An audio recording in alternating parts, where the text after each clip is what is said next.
अवधूत चिंतन श्री गुरुदेव दत्त श्री स्वामी समर्थ. तर मंडळी, एका रात्रीत तुम्हाला देखील धनवान व्हायचं आहे का? मग कोजागिरीची रात्र तुमच्यासाठी नक्कीच शुभ ठरू शकते. कारण अश्विन पौर्णिमेची ही चमचमती रात्र आहे, जेव्हा चंद्र आपल्या 16 कलांनी पूर्ण असतो आणि सृष्टीवर अमृत वर्षाव करत असतो. ही रात्र म्हणजे कोजागिरी पौर्णिमा. पण ही केवळ चंद्राची शोभा पाहण्याचीच रात्र नाही, तर धनप्राप्तीसाठी अत्यंत प्रभावी आणि सोपे उपाय करण्याची ही एक सुवर्ण संधी मानली गेली आहे. आज आपण कोजागिरी पौर्णिमेच्या त्या विशेष उपायांबद्दल जाणून घेणार आहोत, जे तुमच्या आयुष्यात सुख, समृद्धी आणि धन नक्कीच आणू शकतात. पुराणानुसार कोजागिरी पौर्णिमेच्या रात्री देवी लक्ष्मी पृथ्वीवर भ्रमण करते आणि कोजागृती म्हणजेच कोण जागा आहे असं विचारते. तो भक्त या रात्री लक्ष्मीचं स्मरण करत जागरण करतो, त्याला देवी लक्ष्मी धन आणि समृद्धीचा आशीर्वाद देते, अशी श्रद्धा आहे. भगवान श्रीकृष्ण आणि राधिका यांच्या रासलीलेची रात्र म्हणून देखील कोजागिरी पौर्णिमेला विशेष महत्त्व आहे. या रात्री चंद्रदेवाची पूजा केल्याने आरोग्य, ऐश्वर्य आणि मानसिक शांती देखील प्राप्त होते असं मानलं जातं. म्हणूनच ही रात्र धन, आरोग्य आणि सौख्य मिळवून देणारी मानली जाते. मग कोजागिरी पौर्णिमेच्या रात्री कोणते उपाय आणि परंपरा आपल्याला समृद्धीकडे घेऊन जाऊ शकतात? तर पहिला उपाय म्हणजे चंद्रप्रकाशामध्ये आटवलेल्या दुधाचं सेवन. कोजागिरी म्हटलं की पौर्णिमेच्या रात्री गाईच्या दुधात केशर, वेलची आणि हळद घालून ते उकळलं जातं आणि सर्वांना हे सेवन करण्यासाठी दिलं जातं.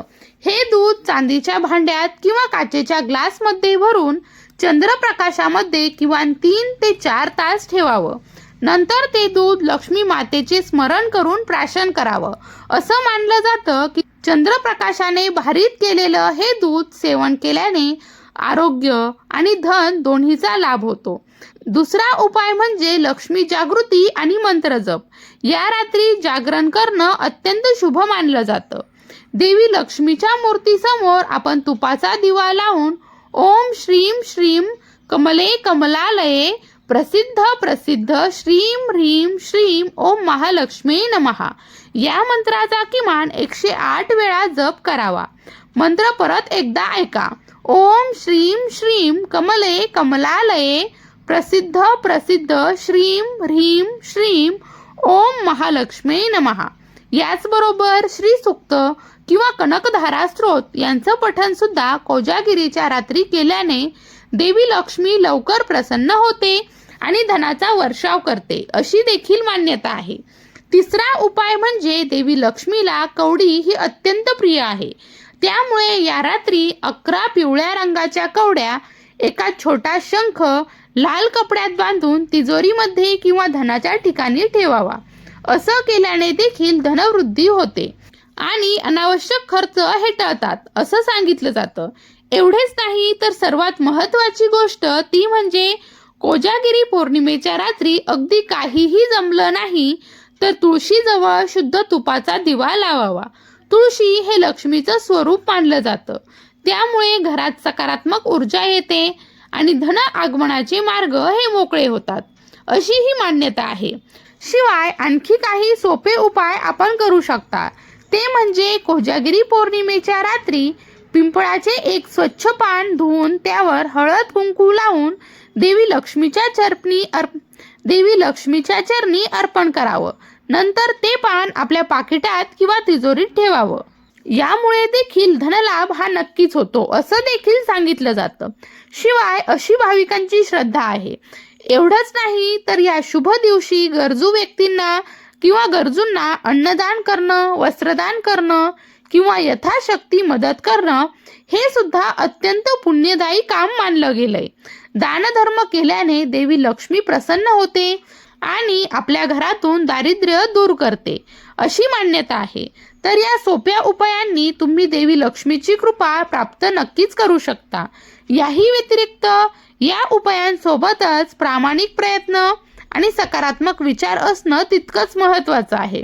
कोजागिरी पौर्णिमा ही एक केवळ तिथी नाही, तर ती एक संधी आहे आपल्या आयुष्यात शुभ ऊर्जा आणि ऐश्वर आकर्षित करण्याची.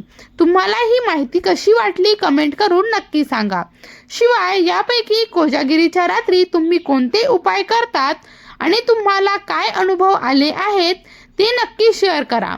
अशाच प्रकारचे सणावारा संबंधित व्रतवैकल्य असतील, उपासना असतील, पूजाविधी संबंधित आणखी काही माहिती तुम्हाला हवी असेल, त्याचबरोबर वास्तुशास्त्र, ज्योतिषशास्त्र, अंकशास्त्र यासारख्या विषयांवर तुमच्या मनात काही शंका असतील तर त्या कमेंट बॉक्समध्ये नक्की विचारा. शिवाय तुम्हाला आणखी कोणत्या विषयावरची व्हिडिओ ऐकायला आवडतील ते सुद्धा कमेंट करून नक्की सांगा.